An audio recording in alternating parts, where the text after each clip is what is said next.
Olá pessoal, tudo bem? Aqui é o professor Bruno Oliveira, mais uma vez juntos, resolvendo questões do nosso curso de 500 questões sobre a legislação relativa à Polícia Rodoviária Federal. O nosso curso formado por a resolução de 500 questões referente ao conteúdo que será cobrado no seu edital para a Polícia Rodoviária Federal. Nós estamos resolvendo questões, cada aula serão 10 aulas. Cada aula nós resolveremos 50 questões, ou seja, ao todo 500, e cada aula dividida em 5 blocos de 10 questões. Ok? Nesse bloco número 2, vamos resolver as questões de número 11 a 20. Se você ainda não adquiriu o nosso curso completo, lembrando que esse vídeo é um vídeo para você conhecer o curso, basta acessar o site www.eleitoralcombruno.com.br, ok? Então vamos à questão de número 11,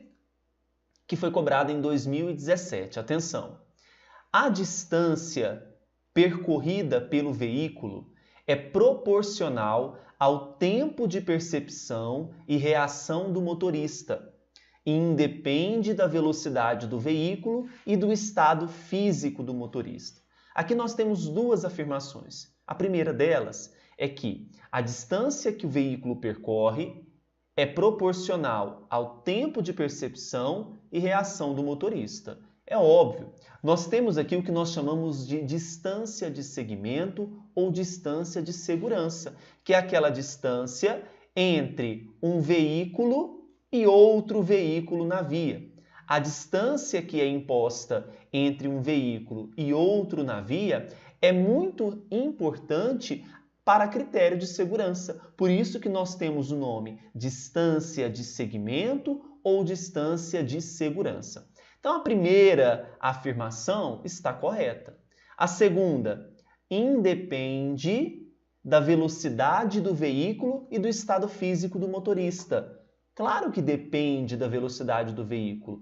Quanto maior a velocidade, mais atenção o motorista precisa ter para que ele possa ter uma reação em um momento determinado na via em que vai exigir isso dele. Então, quanto maior a velocidade, mais a probabilidade de que o motorista não tenha atenção suficiente e incorra em algum fato que prejudique o trânsito, algum acidente, por exemplo. Então, vai depender sim da velocidade do veículo e, claro, do estado em que aquele motorista está, o estado físico do motorista.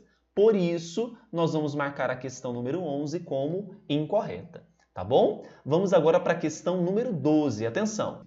Atitude preventiva no trânsito também envolve cuidados periódicos e manutenção preventiva no veículo, uma vez que sua má conservação também pode causar acidentes. Sim, quando a gente faz uma leitura atenta do Código de Trânsito, é claro que o que nós estamos tratando nessa questão é algo do nosso dia a dia, né? Mas o Código de Trânsito ele tem uma disposição referente à questão da conservação veicular, né? Porque a má conservação do veículo, como todos nós sabemos, pode influenciar e muito nos acidentes de trânsito, não é? Então nós temos um artigo, que é o artigo 230. O artigo 230, inciso 18, olha só o que ele prevê. Conduzir o veículo em mau estado de conservação, comprometendo a segurança, ou reprovado na avaliação de inspeção de segurança e de emissão de poluentes e ruído, prevista no artigo 104. Bem, então a gente sabe que dirigir, conduzir o veículo em mau estado de conservação é uma ofensa à legislação. E isso incorre como infração média, penalidade multa e medida administrativa, que seria a retenção do veículo para cumprimento do tempo de descanso aplicável. Então, anotem aí, artigo 230, inciso 18 do Código de Trânsito Brasileiro. Então, atitude preventiva envolve também esses cuidados periódicos e manutenção preventiva no veículo? Claro que sim. E é óbvio que o gabarito para a questão 12 é certo. Questão 13. O Código de Trânsito Brasileiro, em seu artigo 311, prevê pena de detenção ou multa sempre que o condutor trafegar em velocidade incompatível com a segurança nas proximidades de escolas, hospitais, estações de embarque e desembarque de passageiros, logradouros estreitos ou onde haja grande movimentação ou concentração de pessoas. O que torna essa questão 13 incorreta, já até passei o gabarito para vocês, é a palavrinha sempre. Porque o Código de Trânsito Brasileiro, no artigo 311, vejam só o que ele prevê. Trafegar em velocidade incompatível com a segurança nas proximidades de escolas, hospitais, estações de embarque e desembarque de passageiros, logradouros estreitos ou onde haja grande movimentação ou concentração de pessoas, vírgula, vou até anotar para vocês, gerando perigo de dano. Então, olha, não é sempre que o condutor trafegar em velocidade incompatível em que ele vai ter aí a previsão desse artigo 300, segundo a previsão do artigo 311, incorrendo a ele pena de detenção ou multa. Não. Sempre que gerar perigo de dano, conforme estabelece o artigo 311 do CTB. Então, por isso que a questão 13 está incorreta, tá certo? Questão agora de número 14. No que se refere à direção defensiva, julgue o item. Quando houver sinalização por semáforo, recomenda-se que o condutor avance com o sinal verde, pare com o sinal vermelho e com o sinal amarelo aumente a velocidade para evitar ficar parado no trânsito. Essa é a realidade, né? Deu o sinal amarelo, a galera tá acelerando, mas não é assim que funciona, né? O sinal amarelo, a gente precisa ter uma atenção em relação ao trânsito, não é? E o sinal amarelo você tem que diminuir a velocidade e parar, não é? O sinal vermelho nós já sabemos que é pare, mas muitas vezes o sinal amarelo a galera acha que nós temos que acelerar para atravessar antes de ficar vermelho, mas não. Sinal amarelo é um sinal, um comunicado de que vai ficar vermelho e que você já tem que parar, não é? Então, a questão 14, quando ultrapassa esse sinal amarelo, está tendo uma atitude imprudente. Tá certo? Então, na questão 14, nós temos aqui como incorreta. Questão 15, atenção. Segundo o disposto no artigo 298 do Código de Trânsito, são circunstâncias que sempre agravam as penalidades, entre outras, ter o condutor do veículo cometido a infração com permissão para dirigir ou carteira de habilitação de categoria diferente da do veículo. Por exemplo, você está dirigindo uma moto, e você não é habilitado para dirigir moto, não tem a categoria A na sua carteira, né? Você é habilitado B, então é importante que seja ali A ou AB, não é? Então o artigo 298, ele diz assim: são circunstâncias que sempre agravam as penalidades dos crimes de trânsito ter o condutor do veículo cometido a infração. Aí nós vamos ter aí uma série de incisos, são 7 incisos, né? Um desses incisos que é o inciso 3, sem possuir permissão para dirigir ou carteira de habilitação, com permissão para dirigir ou carteira de habilitação de categoria diferente da do veículo, né? Quando sua profissão ou atividade exigir cuidados especiais, utilizando veículo em que tenham sido adulterados equipamentos ou características. Então, sim, serão circunstâncias que vão agravar as penalidades. Tá? Então está correta a questão 15 e o artigo já foi mencionado, que é o artigo 298. Questão 16. 2 motoristas, Pedro e José, foram levados à central de flagrantes da Polícia Civil após terem sido parados em uma blitz no trânsito. Segundo a Polícia Civil, Pedro, de 32 anos, foi submetido ao teste do bafômetro durante a blitz e o resultado mostrou 0,68 miligramas de álcool por litro de ar expelido. Ele pagou fiança e deverá responder em liberdade por crime de trânsito. Conforme os policiais, José, de 22 anos de idade, se recusou a submeter-se ao teste do bafômetro, mas o médico legista do Instituto Médico Legal, que o examinou, comprovou a alteração da capacidade psicomotora em razão do consumo de substância psicoativa que determina a dependência. José também pagou fiança para ser liberado. Com relação a essa situação, julgue o item. A conduta de conduzir veículo automotor com capacidade psicomotora alterada em razão da influência de substância psicoativa que não seja bebida alcoólica não está prevista como crime no Código de Trânsito Brasileiro.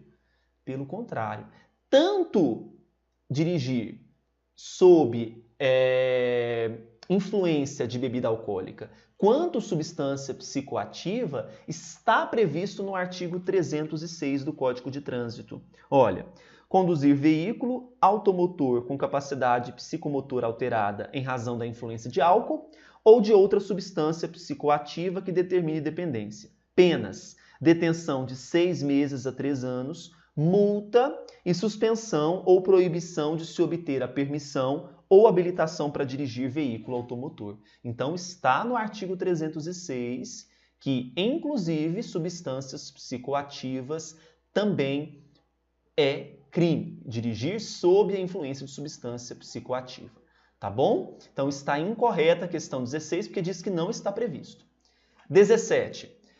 Balizadores e taxas são qualificados como dispositivos delimitadores e são utilizados para melhorar a percepção do motorista quanto aos limites do espaço destinado ao rolamento e a sua separação em faixas de circulação. Eu trouxe aqui algumas imagens para vocês dos balizadores, que são esses aqui, esses compridinhos, né? Tem várias cores, vários significados e tem uma resolução que pode auxiliar você a determinar o significado, que é a resolução 160 do CONTRAN de 2004, tá? Vai regulamentar ali o anexo 2 do Código de Trânsito, trazendo o conceito de taxas, de balizadores, taxas, isso aqui é mais comum, a gente consegue observar mais ao longo das vias, né? Que é aquilo que vai delimitar espaço. Então, veja, é verdade dizer que são dispositivos delimitadores e são utilizados para melhorar a percepção do motorista quanto aos limites do espaço? Claro que sim. Questão 17 está correta. E olha só, eu falei para vocês então anotarem esta resolução para depois consultarem vários conceitos. 18. A direção defensiva expressa-se na maneira de moldar o comportamento individual no trânsito com base em valores que devem ser praticados para o bem coletivo, como gentileza e também tolerância. Claro que sim. Quando eu falo de direção defensiva, nós temos um conceito de minimização de consequências dos acidentes de trânsito. Então, nós estamos numa ideia pessoal, numa ideia pessoal e para influenciar também a questão coletiva. Não é? Então, nós utilizamos comportamentos individuais, moldamos o nosso comportamento individual e respeitando, né, o próximo, e também esse comportamento individual influenciará nos moldes do comportamento coletivo. Então, está certa a questão 18 nesta afirmação. Tá certo? 19. Em caso de acidente de trânsito, há uma série de medidas a serem tomadas, sendo uma delas sinalizar o local até que o socorro chegue. Com relação a esse tema, julgue o item que se segue. Não devem ser usados para a sinalização do acidente materiais como galhos de árvore, cavaletes de obra, latas, pedaços de madeira, pedaços de tecido, plásticos, etc. Muito cuidado! É claro que há mecanismos de sinalização adequado, mas quando não se tem, eu vou deixar de sinalizar o acidente? É claro que não. É importante que haja essa sinalização, até porque incorre em penalidades de acordo com o Código de Trânsito. Nós temos 2 artigos, que é o 225, artigo 225 e 226, que afirmam o seguinte. No 225 diz: deixar de sinalizar a via de forma a prevenir os demais condutores e à noite não manter acesas as luzes externas ou omitir-se quanto a providências necessárias para tornar visível o local. O 226, deixar de retirar todo e qualquer objeto que tenha sido utilizado para sinalização temporária. Porque né? Galho de árvore, cavalete de obra, é uma sinalização temporária. Se eu deixo de retirar, incorre em penalidades também. E tem uma resolução do CONTRAN. Então, a resolução do CONTRAN, número 36 de 98, no artigo 1º, informa para nós que é importante que seja acionado o pisca-alerta do veículo, que essa sinalização seja colocada a uma distância mínima de 30 metros da parte traseira do veículo. Então, deve sim ser usado. Então, por isso que está incorreta a questão 19. Questão 20. Para se ter uma direção segura, deve-se dar manutenção periódica e preventiva no veículo. Muito fácil. É claro que sim.